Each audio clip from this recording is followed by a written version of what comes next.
Allah në Kur'an, kur e përmend namazin, thot tenha anil fahsha wal munkar. Domethënë, sa është i rëndësishëm për besimtarin, tash do të flasim pak tek ajo, taj aspekti parandalues, preventiv, që njeriu mos të zhytet në mëkate, në vepra të shëmtuara, nga se mbrojtja e tij është namazi apo lidhja e tij me Zotin që e krijon edhe që e mban vazhdimsinë e saj nëpërmjet namazit.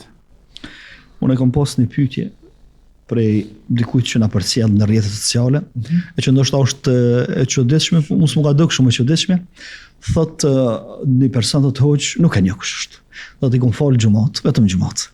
Mirë, po në anën tjetër kënej kur dal me shok nganjëherë pi birrë, edhe e kam lënë namazin. Edhe namazin edhe birrat.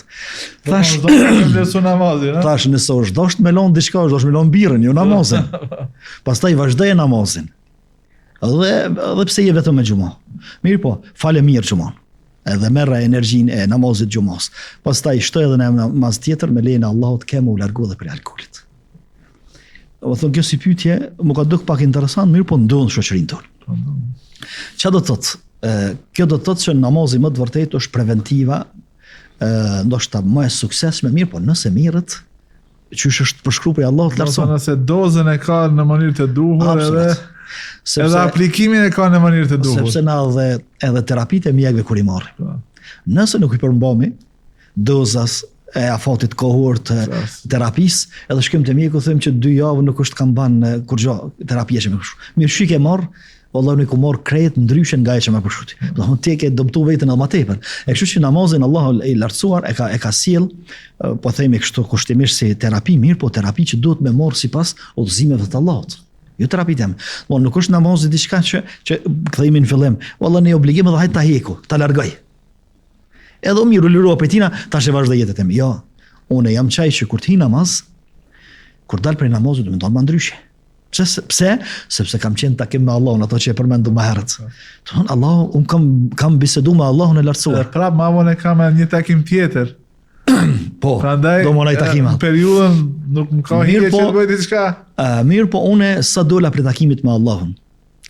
Sa isha në namaz, sa isha pranë tij, sa e më dha të ndjesinë se Allahu është të umor vetëm me mua në këtë moment. E unë tash sa dal për këtë moment me dal edhe me vepru diçka që është kundërshtim ose hidhran Allahun i cili më pritin takim, edhe u gëzu edhe u krenu para me laçeve mua. Ajo që e ka përmend Allahu nuk ka dyshim që është e saktë. S'ka dyshim as pak në to, se namazi të largon prej punëve të pamoralshme dhe punëve të këqija, edhe të largon. Mirë, nëse dikush është namazli edhe nuk largohet prej punëve, nuk është problemi te namazi, është problemi te personi i cili nuk është duke e marrë namazin si duhet. Popullit e na më herët kanë thonë, edhe mu fal, edhe me vjedh për shembull, zban. Pse? Sepse e kanë ditë ata, prej mësimeve të mëhershme për hoxhallarët mëhershëm, se namazi duhet me ndal prej hajnis njeriu. Namazi duhet me ndal prej prostitucionit, prej amoralitetit, prej këtyre. Vetëm se duhet na me marrë namazin që duhet, edhe duhet me ju dorëzu dhe me ju nështru komplet Allahut në namaz. Me ja dhonë gjithçka Allahut në namaz, pastaj Allahu na jep ato që e ka premtuar se ka me na ndal prej. Shumë më shumë se sa që gjithsesi. Pastaj shokët e pejgamberit alayhis salam. Disa prej tyre, pa i përmend me emra, a nuk ishin të lëshuar në jetë shfrenume, disa prej tyre.